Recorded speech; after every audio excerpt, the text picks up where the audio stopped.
Hello. Today we're talking about protein powder. If you are on protein powder or you're thinking about adding protein powder to your daily regime, wouldn't it be so incredibly frustrating if your health choice actually was harming you rather than helping your health? Yeah. Hi, I'm Dr. Patricia. I'm a holistic medical doctor, functional medicine practitioner, women's health expert, and passionate advocate for your health. And today I'm going to be talking about health versus harm. Are protein powders actually good for you? Now, this is for you if you're someone who's interested in maximizing your lifespan and your health span. Okay. So, health span, if you're not familiar with the term, is that for as long as you live, you want to be healthy. Okay. You don't want to increase your lifespan and be really sick for a period of time towards the end of your years, right? And the end of your life. So, really, this is for you if you want to increase your health span. This is not for you if you are interested in taking protein powder to build massive muscle. Okay. So, people who are looking out to build massive muscle and you're using protein powder for that, you might not like what I have to say. So, maybe this is for you, actually. This might change your mind about a few things about which kind of protein powder you choose and how you incorporate it into your life. And if you are joining me live, please put in your name and where you're joining in from. And if you allow StreamYard access to your name, I can see it when you put it in the comments. And please feel free to ask your questions.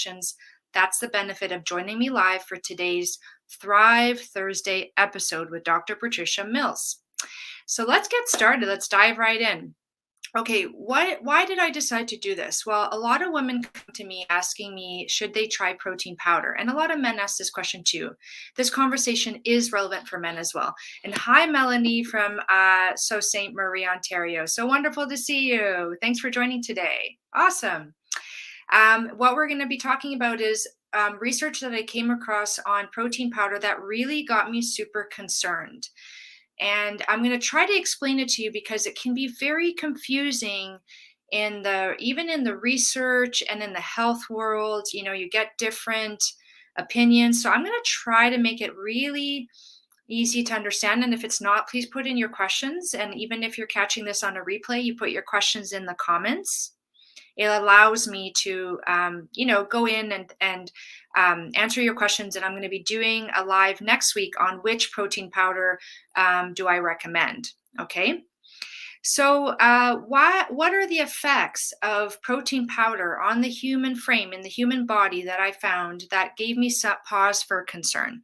Okay. The biggest one was the effect of protein powder on our hormones. Okay. Now, our hormones, they are intricately connected. They're the messengers in our body. And when they get like triggered by, for example, a food that you eat or something that you drink, it sends a message for the rest of the body to do certain activities. Okay. And when one hormone becomes imbalanced, it affects the other hormones. So, for example, there's the hormone called insulin. Okay. Insulin is classically known as the sugar hormone because when you eat a carbohydrate and it gets turned into sugar in the blood, it causes insulin to spike, right? Lorraine from Winnipeg, thank you for joining, Lorraine. It's wonderful to see you here in this space. So, insulin, when you eat a carbohydrate like a bread or a toast or a pastry or a pasta, all the way through to a vegetable, you have what's called, I call fast carbohydrates and slow carbohydrates. So, when you take a whole grain like wheat and you turn it into a fine powdery flour, or you have sugar, or you have fruit juice, or you have fruit smoothies, or you have gluten-free flours, they're very fine, very refined, or very liquidy. And when you take it into your body, it causes a blood sugar to go up very high and it causes insulin to go up very high. And we know that insulin is a hormone that you don't want to go too high or too low. Too high, when insulin goes too high, immediately you run into problems with other hormones becoming imbalanced. It imbalances your stress hormone cortisol, so your body goes into a stress response. It imbalances your hormones estrogen, testosterone, and progesterone.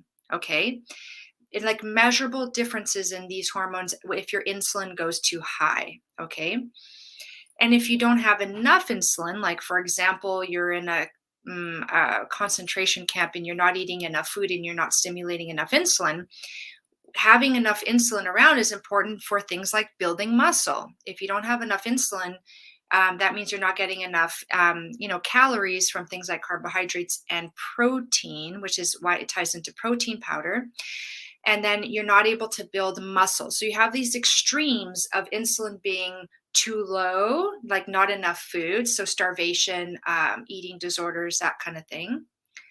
And then you have too high, which is the most common problem in the modern diet because there's a lot of hidden sugars in a lot of the food processed foods and then the way that we're preparing foods like smoothies, gluten-free products, and that kind of stuff. Okay.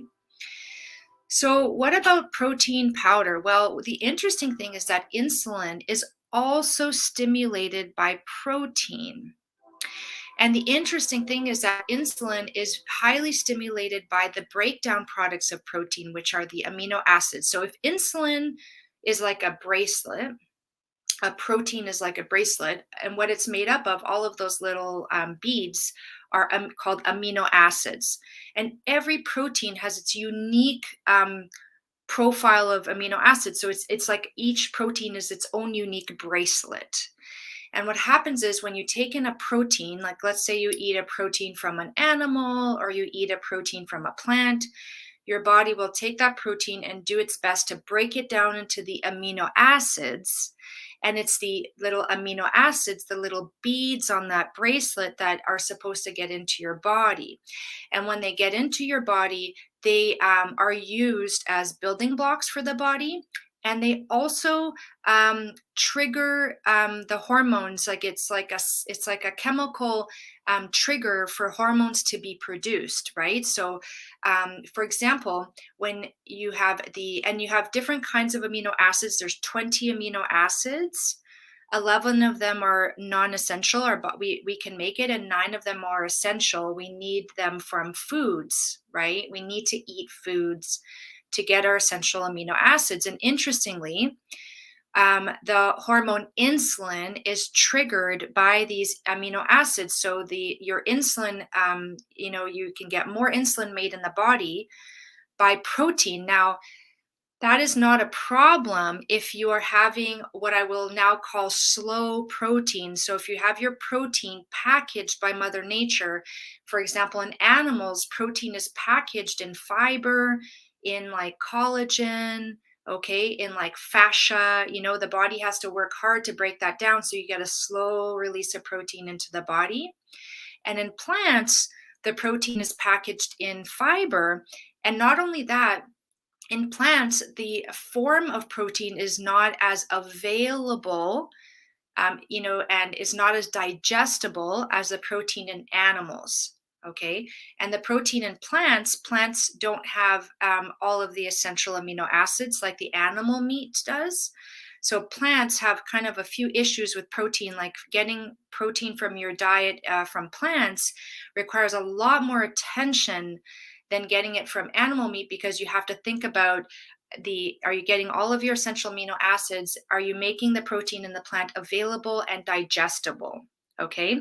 Let's say, however, that you've taken your animal and you've taken your plant and you've broken it down into those amino acids, particularly the essential amino acids. They get into your blood. What happens is that when those amino acids get into your blood, your body has like sensors in the blood and it senses the amino acids and it causes your body to make insulin.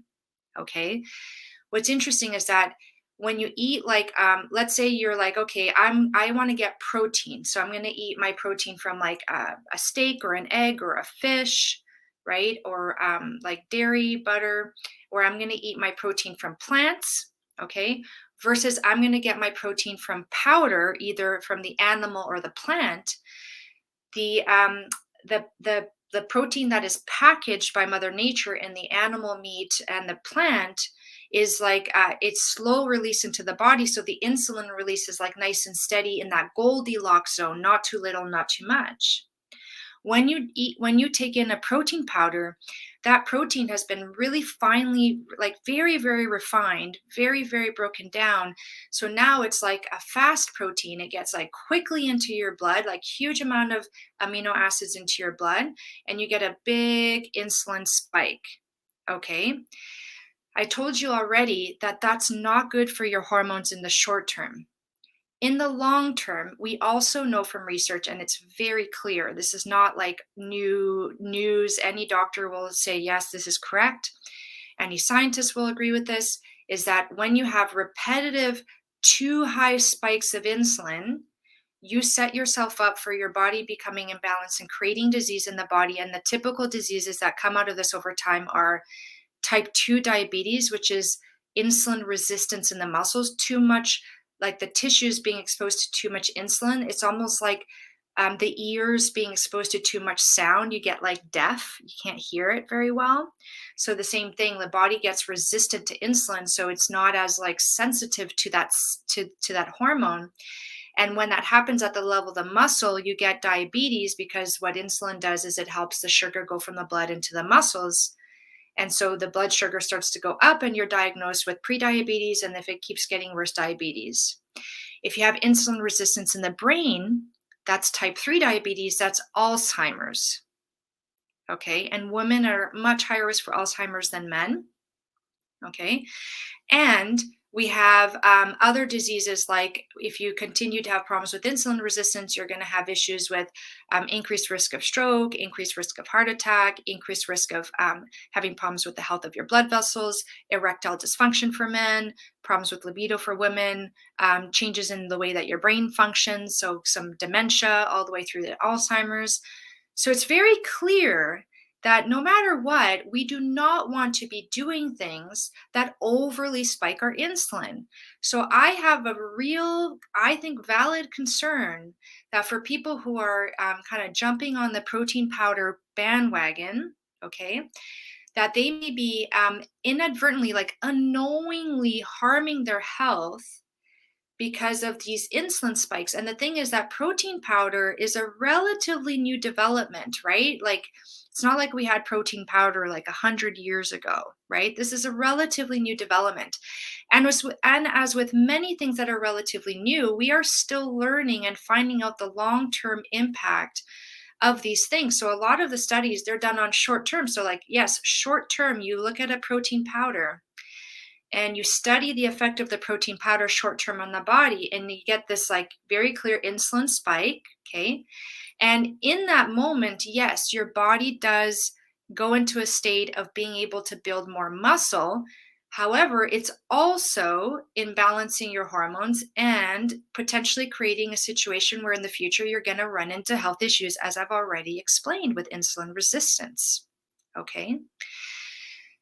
And then it's like, okay, well, what about that concept of like, as I get, so first of all, it's like, okay, well, I want to build muscle. Like, I want to be a bodybuilder, and that's my goal. And I would say, okay, well, you may be prioritizing a short-term goal in terms of like, building the muscle, when sacrificing your long-term health span. And that is your decision. Absolutely your choice. No judgment. Everybody has the things that they like to prioritize in their lives. However, what I would want you to do is to prioritize with full awareness. When you make a choice, you want it to be made with full awareness. So at least now you know that there's a potential for real harm. I do believe from the research that I've seen that these repetitive high spikes of insulin with protein powder that you don't get as high a spike of insulin with real food, right? Like real animal meat, real properly prepared plants. My last episode, I did talk about how to properly unleash the protein in plants, and that there are traditional ancient food preparation methods that were used, and we've kind of lost the science on and the art. The science proves the necessity for that lost art, that ancient wisdom. So if you need to go back, go to my YouTube channel, check out Plant Power Unleashed, Plant Protein Unleashed, and you will see I have a talk just on that. Okay. And then it's like, well, what about as I'm aging and I'm becoming older and I'm being told that I need to have more protein? Well, here's the thing, like what I'm coming across more and more as I dive into the research, and just so you know, if you're new to my world, I am a published researcher. I've published multiple researches in my research studies, over 25 now. In my previous field, I've switched gears now into women's health, and before I was working in the field of central nervous system disorders with spasticity and that kind of thing. And I had to read a lot of research, so I'm very familiar with reading research and really making sense of like all of the very confusing information that can pop up. And what I see is that as we age, our ability to break down, to make the protein in our foods available and to digest that food, that protein goes down. Okay. And when that goes down, that means that we are not breaking down the protein down to those amino acids, non essential and essential, and particularly the essential. So then we are not absorbing those amino acids into our body, and our body isn't getting the signal that it's time to do things like build muscle. Okay. Plus, the other signal for building muscle, one signal is chemical, which is eating food and causing hormonal changes like insulin going up, not too high though, right? Just enough. The other signal is exercise, right? Even if you have insulin spikes, like let's say you're taking protein powder and you're spiking your insulin, I'm like, oh yeah, I'm building muscle. No, you have to use the muscle so that the use of the hormonal messaging to make muscle goes to the muscle. Okay, you need that. You need the chemical with the physical signaling. So as people age, they tend to become less physically active, and they tend to have less digestive power. And even if you are physically active, you can still lose your digestive power. So then the question is, do you just allow that digestive power to continue to decline and you keep increasing the amount of protein that you eat, right? Is that the answer? Or do you increase your digestive power and keep your protein amounts around the same or a little bit more so that you're not overly spiking insulin and doing that? Or, and the thing is, if you don't properly digest protein, it does tend to sit in the gut and it's like undigested, right? You didn't properly digest it and break it down. That can cause issues. Like there is a functional medicine test where you test the stool and you test it for undigested protein, and that's a sign of that you're having dysfunction in your digestive power. So personally, as I age, my focus will be on things like supporting my digestive power, like making sure I have sufficient good quality stomach acid, because it's the stomach acid that breaks down your protein, right? If you develop something like a reflux, like a heartburn or gastroesophageal reflux, and your doctor puts you on anti-reflux medication, that decreases your stomach acid. That decreases your ability to break down protein and to have that available to your body. If you stay on that drug for longer than that recommended period of time by the drug company, which is 8 weeks, you're going to run into health issues, and that has also been proven to occur. So you have to actually figure out, why did I get the reflux, right? Not just take the medication for it, and then you can work to basically make the reflux go away, which I know is possible because I have helped people do that. Okay.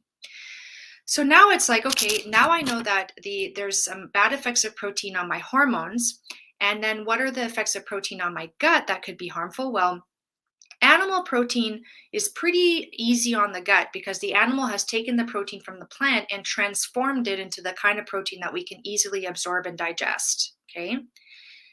But the plant protein, we need to do that work. Okay. And the thing is, like, it's a lot of work. And when we started like cooking and properly preparing our foods, when we started being able to cook, which was around 800,000 years ago, if I'm not mistaken, there's really interesting skeletal studies, like studies of skeletons, showing that we went from having like large rib cages that supported a very long, complex gut to narrow rib cages, and our gut got shorter. Like, we didn't need these wide rib cages because our gut got shorter because we were using processes like cooking, sprouting, fermenting to properly prepare our plants so that the protein in the plant would be properly available and digestible by our body.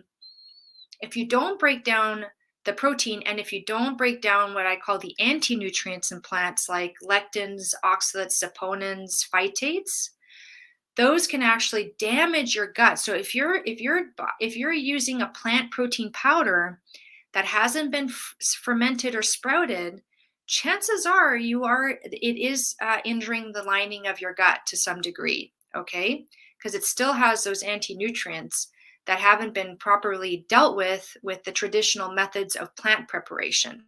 Okay, depends on the plant powder, of course, but I always, if I were to have protein powder, and I'll cover this more in the next week on which protein powder would I recommend. I would be looking, if I chose plant, I would be looking at the sprouted or fermented. And then the question is, would I choose animals versus plant powder? Well, so here's the thing. I think I've already made it pretty clear that I am not a fan of protein powder. I will never use protein powder unless I develop a medical condition that makes it really hard for my body to break down foods. And for a period of time, my digestive power is shot and like I can't fix it in time. So, people sometimes who are in hospital need to have powder nutrition. Or you have like a really bad case of leaky gut, or something like that. You may, for a period of time, need to use something like a protein powder, understanding that it's a short period of time. So those constant insulin spikes are not going to be like a cumulative bad effect on the body. It's just a short period of time. You're kind of like, trying to balance out I don't want to say the evils, but like the pros and the cons, right? So let's say I ran into that situation where my digestive power is down. I'm quite sick. I really can't break down my food very well or digest my food very well. I need to temporarily, hopefully only temporarily, go on some kind of like assisted diet.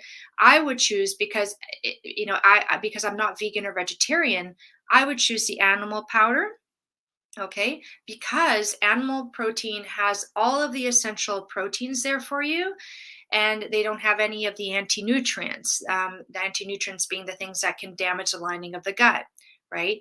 And if I were to choose a protein powder, let's say I was vegan or vegetarian at some point in time in the future, I would choose a sprouted or fermented protein powder, a plant protein powder. Okay, and I would just be like a non-negotiable for me. That's what I would look for.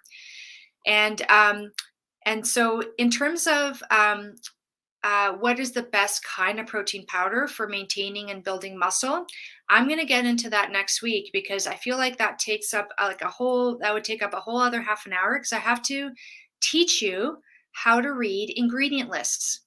Okay, because that's very important, because sometimes we get focused on the protein and we forget that when the scientist or the chemist or the food chemist is making the protein, there's a lot of other things going in there. It's not like they're like, here's a pure protein powder, right? It has a lot of other stuff in there. And knowing the difference between what works and what doesn't work for your body can mean the difference between you benefiting from your protein powder or getting sicker than if you didn't take it ever. So that's what I find very frustrating, is I see some women who are having a hard time with their gut health. They're having a hard time maintaining their weight. They're having a hard time balancing their hormones, right? They might be having a hard time with their skin or with their mood. And they're taking this protein powder and they don't even think this could be the problem, could be the protein powder. And then you're like, well, how do I know? And I'd say, well, the only way to know is you stop it for a period of time, right? And some things you might notice right away, like your gut health might start to improve. You might get less bloating, less constipation or diarrhea. Some things might take about 6 months to show up, right? And then you'd be like, well, Dr. Patricia, well, then how do you get enough protein? And I would say, well, I don't take up any meal real estate with processed foods. On my plate, I have only healthy sources of protein. I have my animal meat, right? Small amount, like a condiment, not a massive amount, the size of the palm of my hand at most. And then on the other is my properly prepared vegetables, right? My properly prepared beans and nuts and seeds that I know have the least amount of anti-nutrients, so it doesn't harm my gut, and the most amount of available undigestible protein as a result of that proper food preparation. And I get my protein from there, and I exercise. I do weightlifting, and I do not heavy though, like I'm health span. For health span, you need functional muscle strength. So for example, I know that when I'm 130 years old and I'm going on a trip around the world, I want to take my suitcase and lift it from the ground up into the overhead cabinet of the airplane, right? That's the kind of muscle strength I'm going for, right? It's not just strength, it's balance. It's like being able to like be flexible enough to do those movements. It's cross body movements. and nothing too heavy because you can hurt yourself by overtraining. Again, this is for people who are interested in health span, right? Not in bodybuilding and that kind of thing. That's like a different world. I would have a different set of advice for those people. Okay. And so I hope that you found this helpful. Let me know if you have any questions that pop up. I really look forward to seeing you again next week, where I can go deeper into, if I were to choose a protein powder, this is what I would choose. This is exactly what I would look for, because I recognize that some of you will have tuned in because you're hoping that I'm going to give you recommendations for which protein powder to have. And you might be ignoring everything I have to say about how protein powder could potentially be harmful for you because you're just really loving your protein powder. And that's great. You do you. And the thing is, the reality is that you have to pay attention to your own body, right? You have to be aware, self-aware. And if it's feeling amazing and it's working for you, awesome. Then the next show will be very important for you, because I'm going to teach you very carefully exactly what you need to look for when you're buying a protein powder, because if you buy the wrong one, you're going to run into health issues, like, for sure, especially if you're having it every day, right? Whatever you're taking every day or on a regular basis, you need to make absolute sure it's like the best quality that you can afford, and that's available for you, and that works. It doesn't have to be the most expensive. Actually, sometimes the most expensive is the worst. So I'm not going to be telling you to buy the most expensive protein powder. I'm going to teach you exactly what to look for, so that every time you go to check out a protein powder, you're just like, yep, no, definitely not. Buy, or yep. Okay, great. Boom. I'm going to take that one. Okay. So I hope you found this useful. Please let me know if you have any questions, if you're catching this on replay. And I hope you have a wonderful rest of your day, evening, or night, depending on when you catch this. Bye.